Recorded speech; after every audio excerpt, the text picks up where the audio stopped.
বড়ো জনগোষ্ঠীৰ এটা সংগ্ৰাম চলি আছিল হিচাপে দীৰ্ঘদিন ধৰি সেই সংগ্ৰামৰ লগত জড়িত আছিলোঁ আৰু সংগঠনৰ কৰ্মকৰ্তাসকলে বিশ্বাস কৰি মোক দীৰ্ঘদিন ধৰি সভাপতিত্বৰ পদটো দিলে। সেইকাৰণে মই নিখিল বড়ো ছাত্ৰ সন্থাৰ প্ৰতি মই চিৰকৃতজ্ঞ হৈ থাকিম। আৰু এই দীৰ্ঘদিন ধৰি যিবিলাক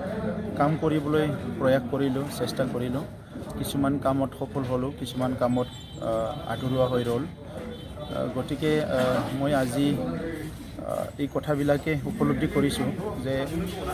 সমাজ যদি আগুৱাই যাব লাগে, সমাজত নিষ্ঠাবানভাৱে এটা কমিটমেণ্ট লৈ কাম কৰা কিছুমান ব্যক্তি লাগে। সেই ব্যক্তিবিলাকে সকলো একত্ৰিত হৈ যদি সমাজখন আগুৱাই লৈ যাম বুলি ভাবে, সমাজখনত যদি পৰিৱৰ্তন আনিম বুলি ভাবে, সমাজখনত যদি শান্তি প্ৰতিষ্ঠা কৰিম বুলি ভাবে, সব কামকে কৰিব পাৰে। তো সেইকাৰণে আজি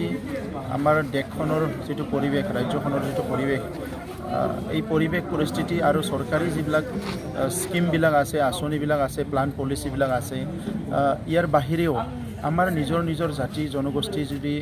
জীয়াই থাকিব লাগে, ৰক্ষণাবেক্ষণ পাব লাগে, আমাৰ ভাষা সংস্কৃতি অস্তিত্ব যদি ৰক্ষণাবেক্ষণ পাব লাগে, আমাৰ জাতীয় সংগঠনবিলাকে খুব সক্ৰিয়ভাৱে কাম কৰিব লাগিব, নিষ্ঠাবানভাৱে কাম কৰিব লাগিব। মই সেইটোকে উপলব্ধি কৰিছোঁ। বিগত সমস্যা চাওক, ছাত্ৰ ছাত্ৰীৰ সমস্যা, অৰ্থনৈতিক সমস্যা, নিবনুৱা সমস্যা, সেইবিলাকে আমাৰ কাৰণে এতিয়া ডাঙৰ সমস্যা। আৰু অৰ্থনৈতিকভাৱে আমাৰ অৱস্থা ভাল নহয়। যেতিয়া অৰ্থনৈতিকভাৱে আমাৰ অৱস্থা ভাল নহয়, তেতিয়া আমাৰ ৰাইজে খুব এটা ডিপ্ৰেছড হৈ পেলাই সদায় এটা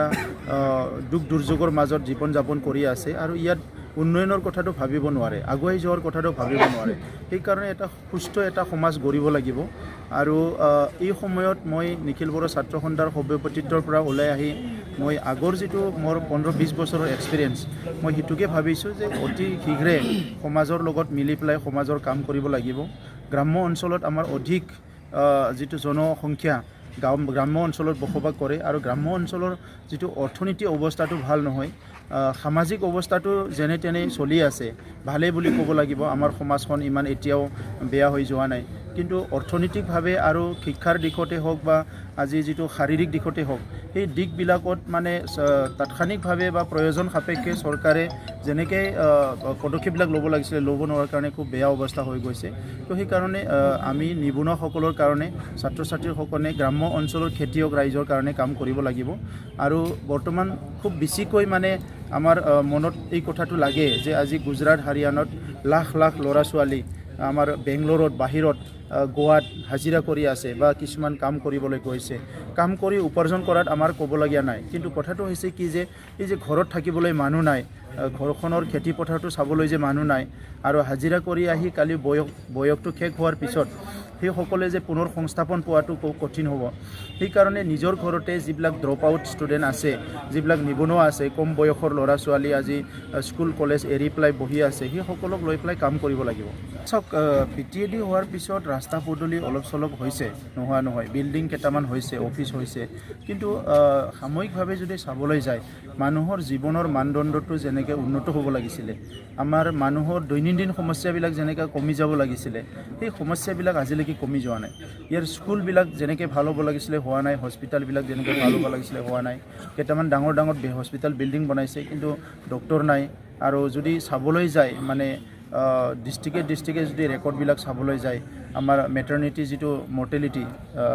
আৰু ইনফাণ্ট মৰ্টেলিটি, সেইবিলাক এতিয়াও বহুত আছে। চ' সেইবিলাক যদি চাবলৈ যায়, গোটেই চিত্ৰটো ইয়াত আপুনি দেখিবলৈ পাব। তো সেইকাৰণে আজি BTC হোৱাৰ পিছত এই অঞ্চলটোত অসম চৰকাৰ, ভাৰত চৰকাৰৰ যিটো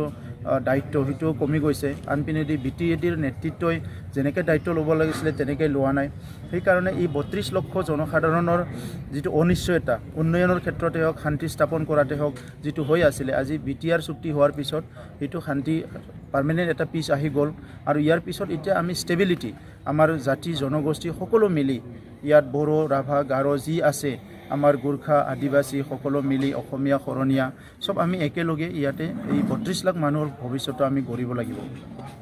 চোকে জানে সদায় পেপাৰে পত্ৰে ওলাই আছে যে BTCত যিবিলাক ধন আহিছে সেই ধনবিলাক যে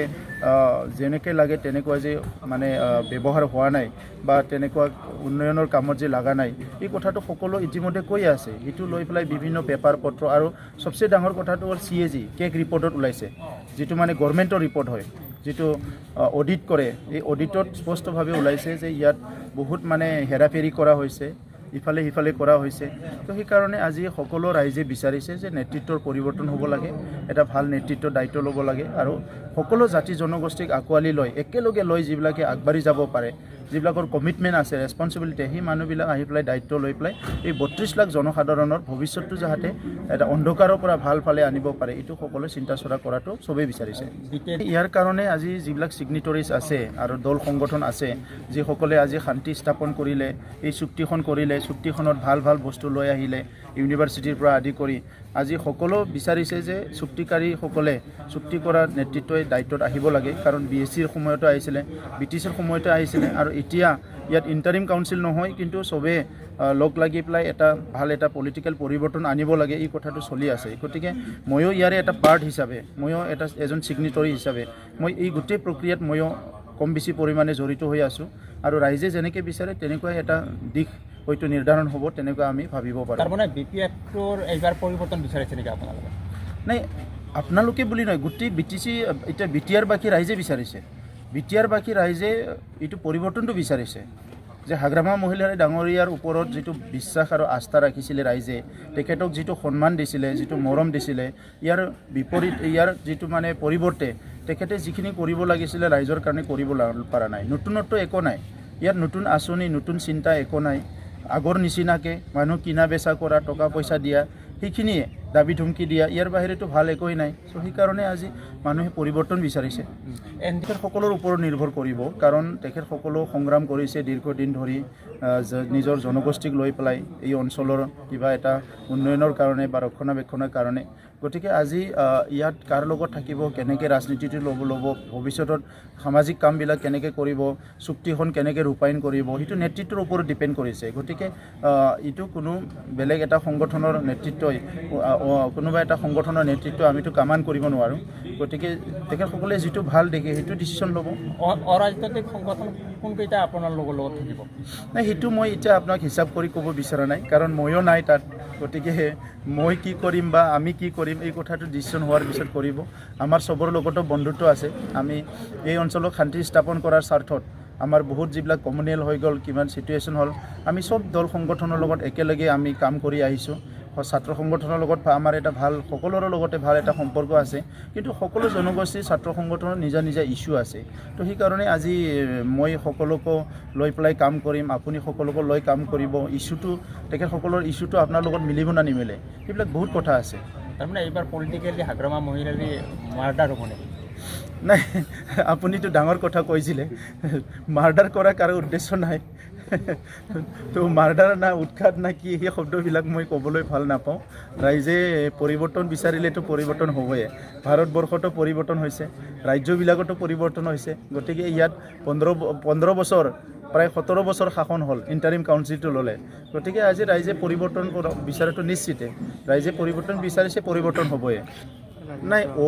কোনটো কথাত মই শিকিব লাগে মই বুজা নাই ওৱাটোতো মই LP স্কুলতে শিকি আহিছিলোঁ তো ৰাজনীতিটো তেখেতৰ কোনটো ৰাজনীতিৰ কথাটো কৈছে মই নাজানো কোনটো ৰাজনীতিৰ মোক মানে পাঠশালাত তেখেতে নিব বিচাৰিছে মই নাজানো মই তেখেতৰ নিচিনা ৰাজনীতিৰ পাঠশালাত মই যাব নিবিচাৰোঁ য'ত বড়ো অনাবড়ো বিভাজন হয় মোৰ কাৰণে যিটো আছে সেইটোৱে ঠিক আছে তো ইয়াত মানে মই নতুনকৈ কিবা এটা শিকি কাম কৰিব লগা মইতো দেখাই নাই আজি যিটো আছে পৰিৱৰ্তন কৰিব লাগিব আমাৰ মানসিকতা আমাৰ মনোভাৱ আমাৰ জাতিৰ প্ৰতি প্ৰেম সমাজৰ প্ৰতি যিটো দায়বদ্ধতা সেইটো লৈ পেলাই আগুৱাই লৈ যাব লাগিব সেইটোৱে ৰাজনীতি মানুহে কি বিচাৰিছে সমাজৰ কাৰণে ৰাজনীতি উন্নয়নৰ কাৰণে ৰাজনীতি শান্তি প্ৰতিষ্ঠা কৰাৰ কাৰণে ৰাজনীতি সকলো জাতি জনগোষ্ঠীৰ নিৰাপত্তাৰ কাৰণে ৰাজনীতি ভেদাভেদ সৃষ্টি কৰাৰ কাৰণে ৰাজনীতি নহয় মোকো এজন আজি মোৰ বন্ধুৱে কৈছে মই পেপাৰ এতিয়ালৈকে পঢ়া নাছিলোঁ যে কিবা ৰত্নাকৰৰ পৰা বাল্মীকি হোৱাত বহুত সময় লাগে কিবা লাগে সেইবিলাক কৈছে না মই ৰত্নাকৰ আছিলোঁ না মই বাল্মীকি হ'ব বিচাৰিছোঁ মই প্ৰমোদ বড়ো